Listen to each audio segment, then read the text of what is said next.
Movie start होती है Iraq की एक सिटी नॉर्थर्न से। वहाँ पर मुख्तलिफ़ चीज़ों की खोज के लिए खुदाई हो रही होती है। वहीं पर एक फ़ादर मैरीन को भी दिखाया जाता है। वो भी खुदाई कर रहे होते हैं और खुदाई से निकलने वाली चीज़ों को देख रहे होते हैं। खुदाई के दौरान फ़ादर मैरीन को एक एम्यूलेट यानी तावीज़ मिलता है और वो तावीज़ शैतान पेजुजू का होता है। पेजुजू असल में बहुत ताकतवर शैतान होता है जो कि गर्मियों के मौसम में सूखापन और बारिश के मौसम में लोकॉस्टस का बहुत बड़ा तूफान लेकर आता है। ये लोकॉस्टस लाखों की तादाद में होती हैं और ये फसलों पर हमला करके उन्हें तबाह कर देती हैं और इसके बहुत बुरे असरात होते हैं जिसकी वजह से फाकाकशी, खाने की कमी और भूख की वजह से लोग मरने लगते हैं और इसके साथ गुर्बत भी बहुत ज़्यादा बढ़ जाती है। और पेजुजू का एक उससे भी बड़ा दुश्मन होता है लोमेस्टो, और लोमेस्टो एक शैतान है और लोमेस्टो माँ और उनके बच्चों को नुकसान पहुंचाता है, यानी वो बच्चों को उनकी मदर से छीन कर फिर उनका खून पी जाता है। इसीलिए वहाँ के लोग पेजुजू का सहारा लेकर माँ और बच्चों को लोमेस्टो से दूर रखते हैं। पेजुजू भी एक शैतान ही है मगर उनकी वजह से लोमेस्टो उनके बच्चों और माँ से दूर रहता है, इसीलिए वो उसका सहारा लेते हैं। फिर फादर मेरिन दिखाते हैं, वो एक ऐसी जगह खोजते हैं जहाँ उनको पेजुजू का स्टैचू मिलता है और वहाँ पर दो डॉग्स भी आपस में लड़ रहे होते हैं और फादर मेरिन को लगता है कि ये इस बात का इशारा है कि दोनों शैतान आपस में लड़ रहे हैं, दोनों शैतान यानी पेजुजू और लोमेस्टो। इसके बाद जॉर्ज टाउन दिखाते हैं जहाँ पर क्रिस मैकनील को देखते हैं जो मूवी में एक एक्ट्रेस का रोल प्ले कर रही होती है, जो डायरेक्टर बर्ग की एक मूवी जो स्टूडेंट के ऊपर बनाई गई है उसमें काम कर रही है। क्रिस की एक 12 साल की बेटी भी है जिसका नाम रेगन होता है। क्रिस एक बहुत मशहूर एक्ट्रेस होती है जिसके पास दौलत शोहरत की कोई कमी नहीं होती। अगले सीन में दिखाते हैं कि क्रिस अपनी बेटी के साथ घर पर होती है और उससे रेगन के टॉय में एक ओजा बोर्ड मिलता है। क्रिस अपनी बेटी से उस बोर्ड के बारे में पूछती है तो वो बताती है कि मैं अक्सर इससे खेलती हूँ। तो क्रिस उसे कहती है कि ये गेम अकेले खेलने वाली नहीं है। तो रेगन बताती है कि मैं इस गेम को अकेले नहीं खेलती, मेरे साथ कैप्टन ओडी भी खेलते हैं। तब क्रिस उसे कहती है कि चलो अब हम दोनों साथ में खेलते हैं और तुम मुझे बताना कि इसे कैसे खेला जाता है। और जब वो खेलने के लिए उस बोर्ड के पास जाती है तो वो खुद ब खुद ही उससे दूर चला जाता है। तो क्रिस अपनी बेटी का मजाक समझकर इस बात को इग्नोर कर देती है कि तुम मेरे साथ इस ओजा बोर्ड को नहीं खेलना चाहती। तो रेगन बताती है कि मैं नहीं बल्कि कैप्टन ओडी चाहते हैं कि तुम इस गेम को ना खेलो। तब भी क्रिस उसकी बात को सीरियस ना लेते हुए मजाक समझती है। रात को जब क्रिस सो रही होती है तो उसे किसी की कॉल आती है। वो जागती है तो देखती है कि उसकी बेटी उसके साथ उसके रूम में सो रही है। तो क्रिस उससे पूछती है कि तुम यहाँ पर क्यों सो रही हो। तो रेगन बताती है कि मेरे बेड बहुत ज़्यादा हिल रहा था जिससे मुझे नींद नहीं आ रही थी तो मैं यहाँ पर आ गई। क्रिस उसकी बात पर ध्यान न देते हुए रूम से बाहर चली जाती है। क्रिस को लेफ्ट रूम से कुछ आवाज़ें सुनाई देती हैं। ये आवाज़ें वो पहले भी सुन चुकी थी। तब वो अपर फ्लोर पर जाकर देखती है मगर वहाँ पर उसे कुछ भी नज़र नहीं आता। सुबह क्रिस रेगन को एक डॉक्टर के पास लेकर जाती है। जब डॉक्टर उसका चेकअप कर रहा होता है तो रेगन डॉक्टर के साथ बहुत मिसबिहेव करती है और उससे बहुत बुरा भला भी कहती है। डॉक्टर क्रिस को बताते हैं कि उसकी बेटी को नर्व प्रॉब्लम हो गई है, इससे उसके टोन्स हाइपर हो गया है जिससे उससे ज़्यादा गुस्सा आता है और आगे जाकर यही गुस्सा डिप्रेशन में बदल जाता है। जिसको सुनकर क्रिस डॉक्टर को कहती है कि उसकी बेटी को किसी किस्म की कोई प्रॉब्लम नहीं है। जिस पर डॉक्टर क्रिस से कहता है कि रेगन के फादर उसके साथ नहीं रहते और ना ही कभी उन्होंने इसका साथ कनेक्ट किया, शायद इस वजह से ही टेंशन में हो। नेक्स्ट सीन में फादर कैरिस को दिखाया जाता है। फादर कैरिस की मदर को उसका भाई किसी मेंटल हॉस्पिटल में एडमिट करवा देता है और इस बात को लेकर फादर कैरिस की मदर बहुत सैड होती हैं। उनकी मदर बहुत बूढ़ी होती हैं और उनका एक पाँव भी फ्रैक्चर होता है और वो किसी डॉक्टर को अपने इलाज भी नहीं करने देती और उन्हें यहाँ पर एडमिट करवाने की वजह भी यही होती है। और डॉक्टर कैरिस चाहते हैं कि उनको मेंटल हॉस्पिटल से निकाल कर किसी अच्छे हॉस्पिटल में उनका ट्रीटमेंट करवाएं मगर उनका भाई कहता है कि हम ये अफोर्ड नहीं कर सकते। फिर उनकी मदर की डेथ हो जाती है जिससे फादर कैरिस बहुत ज़्यादा सैड हो जाते हैं। क्रिस अपने घर में एक पार्टी रखती है तो पार्टी के दौरान उसकी बेटी वहाँ पर आ जाती है और वहाँ पर मौजूद एक गेस्ट से कहती है कि उसकी डेथ इसी घर के ऊपर वाले पोर्शन में होगी और वो यही पर खड़ी खड़ी यूरिन कर देती है और ये सब देखकर सब लोग शॉक्ड हो जाते हैं। क्रिस रेगन को वहाँ से ले जाती है और नहलाकर उसके बेड पर लिटा देती है और वो जैसे ही वापस आती है तो क्रिस के जाते ही रेगन का बेड तेज़ी से हिलना शुरू हो जाता है और रेगन चिल्लाना शुरू कर देती है और क्रिस भी वहाँ पहुँच जाती है और ये सब देखकर शॉक्ड हो जाती है और उसे समझ नहीं आता कि ये सब हो क्या रहा है। क्रिस अगले दिन रेगन को फिर से डॉक्टर के पास ले जाती है और वहाँ पर डॉक्टर उसके टेस्ट करते हैं, जिस वजह से उसे मुश्किल का सामना करना पड़ता है। मगर उसके तमाम टेस्ट ठीक होते हैं और उसे कोई बीमारी नहीं होती। मगर रोज़ बरोज़ उसके साथ हादसात और भी ज़्यादा हो रहे होते हैं। रात को उसको उसके बेड पर कोई उठा कर उसे फेंकता है। अगले दिन क्रिस डॉक्टर को घर बुलाती है। वो रेगन को देखते हैं। उस वक़्त की भी रेगन की यही हालत होती है और रेगन बस यही बोलती रहती है कि मुझे बचा लो वरना ये मुझे मार देंगे। क्रिस की समझ में कुछ नहीं आता। वो कुछ भी नहीं कर पा रही होती और देखते ही देखते रेगन पोजेस हो जाती है और डॉक्टर के कंट्रोल से भी बाहर हो जाती है।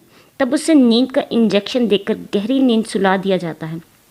रात को क्रिस घर आती है तो देखती है कि उसका डायरेक्टर बर्ग उसकी छत से गिर कर मर गया है और उस वक़्त पर रेगन के साथ ही होता है क्योंकि रेगन घर में अकेली होती है। फिर क्रिस देखती है कि रेगन उल्टी होकर अपने हाथों और पैरों से सीढ़ियों से नीचे उतर रही होती है, जो कि बहुत खौफनाक लग रही होती है और इसी दौरान उसके मुंह से ब्लड भी आ रहा होता है। तो क्रिस उसे देखकर घबरा जाती है और फिर हॉस्पिटल ले आती हैं। मगर डॉक्टर्स और साइकेट्रिस्ट को भी कुछ समझ नहीं आ रहा होता कि रेगन के साथ क्या हो रहा है, क्योंकि वो कई बार उसके टेस्ट भी कर चुके होते हैं और उसके टेस्ट में भी कोई बीमारी नहीं आई होती। सब टेस्ट बिल्कुल ठीक होते हैं। फिर डॉक्टर क्रिस को कहते हैं कि ये सब उनकी समझ से बाहर है। तब क्रिस का फैमिली डॉक्टर उसे कहता है कि रेगन को किसी प्रीस्ट को दिखाए और रेगन का एक्सोर्सिज्म करवाए। अगले सीन में दिखाते हैं कि क्रिस से मिलने विलियम आता है, जो कि बर्ग का केस हैंडल कर रहे होते हैं। वो क्रिस से बर्ग की डेथ के बारे में इंफॉर्मेशन लेने आए होते हैं और उसे बताते हैं कि उसकी डेथ कैसे हुई और वो बर्ग की डेथ के बारे में बहुत ही अजीब बातें बताते हैं। वो क्रिस को बताते हैं कि बर्ग की गर्दन पूरी तरह पीछे को मुड़ी हुई थी और जिसको देखकर साफ लगता था कि उसे किसी शैतान ने मारा है। विलियम ये सब बताकर वहाँ से चला जाता है और उसके जाने के बाद क्रिस अंदर आती है तो रेगन के कमरे से बहुत ज़ोर ज़ोर से चिल्लाने की आवाज़ें आ रही होती हैं। तो क्रिस भागती हुई उसके कमरे में जाती है तो वहाँ जाकर वो शॉक्ड हो जाती है कि उसकी बेटी ने खुद को बहुत ज़्यादा ज़ख्मी कर लिया है और मुसलसल खुद पर वार किए जा रही है। और जब क्रिस उसको रोकती है तो वो क्रिस पर भी अटैक कर देती है। आवाज़ें सुनकर उसकी सर्वेंट भी वहाँ पहुँचती है, मगर दरवाज़ा खुद ब खुद बंद हो जाता है और रेगन के रूम में ही रखा सोफ़ा उसके आगे लग जाता है जिससे कोई दरवाज़ा ना खोल सके। फिर रूम में रखी हुई अलमारी खुद ब खुद क्रिस की तरफ बढ़ती है, उसके ऊपर गिरने लगती है, मगर क्रिस बहुत ही तेज़ी से वहाँ से हटकर खुद को बचा लेती है। फिर रेगन, जो कि क्रिस की तरफ पीछा करके बैठी थी, वो अपना सर पूरी तरह मोड़कर क्रिस की तरफ करती है, जो कि बहुत खौफनाक लगता है। और फिर रेगन बर्ग की आवाज़ में क्रिस से कहती है कि देखो तुम्हारी कैरेक्टरलेस बेटी ने मेरे साथ क्या किया है। ये सुनकर क्रिस समझ जाती है कि बर्ग को भी उसी शैतान ने मारा है जिसने रेगन को पोजेस किया हुआ है। और सच भी यही था जिसको क्रिस ने अब आकर माना था जब उसके साथ ये सब हुआ। इसके बाद वो फादर कैरिस से मिलती है और उसे सब बताकर कहती है कि वो उसकी बेटी पर एक्सोर्सिज्म करें। पहले तो फादर कैरिस मना कर देते हैं, मगर क्रिस की हालत देखकर वो एक्सोर्सिज्म के लिए रेडी हो जाते हैं। जब फादर कैरिस रेगन के पास जाते हैं तो वो शैतान रेगन पर पूरी तरह हावी होता है। फादर के पास जाने पर रेगन पर मौजूद शैतान फादर कैरिस की मदद की डेथ के बारे में बहुत गलत बातें बोलता है और फादर को गुस्सा दिलाने की कोशिश करता है। तब फादर कैरिस कहता है कि रेगन को मेरी मदर की डेथ के बारे में कुछ नहीं पता था, शैतान ही हो तुम। फादर को यकीन हो जाता है कि क्रिस रेगन के बारे में ठीक कह रही थी।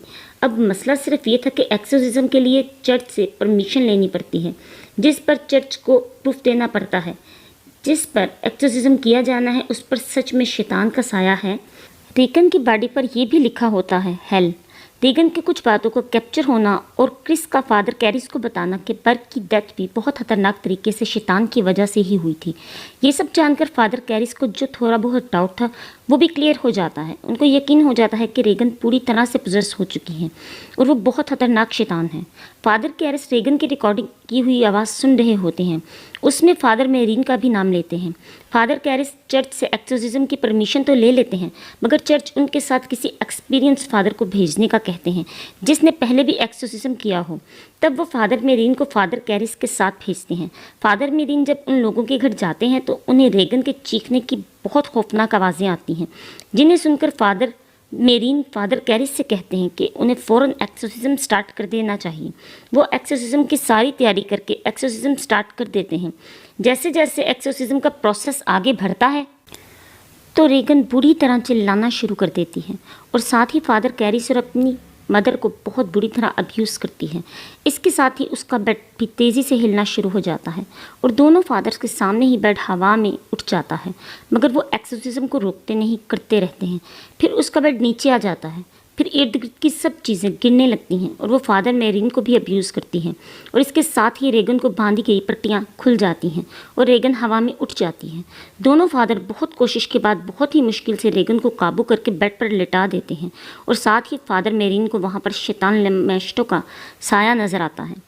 इधर फादर कैरिस शैतान की बातों से बहुत दुखी होते हैं क्योंकि वो उनकी मदर का रिस्पॉन्सिबल उसे ही समझ रहे होते हैं।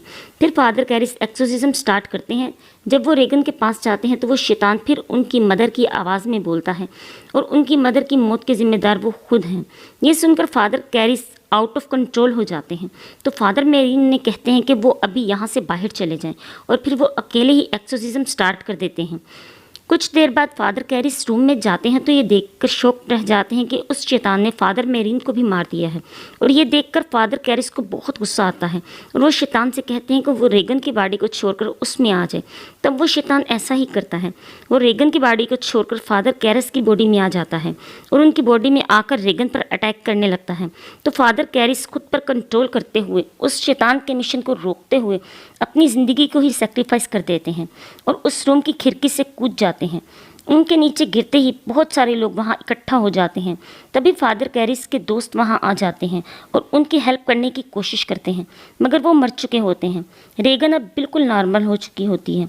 अब उसे कुछ भी याद नहीं होता, सब कुछ भूल चुकी होती है, उसे कुछ भी याद नहीं रहता और फिर वो अपनी मदर के साथ वो जगह छोड़कर चली जाती है।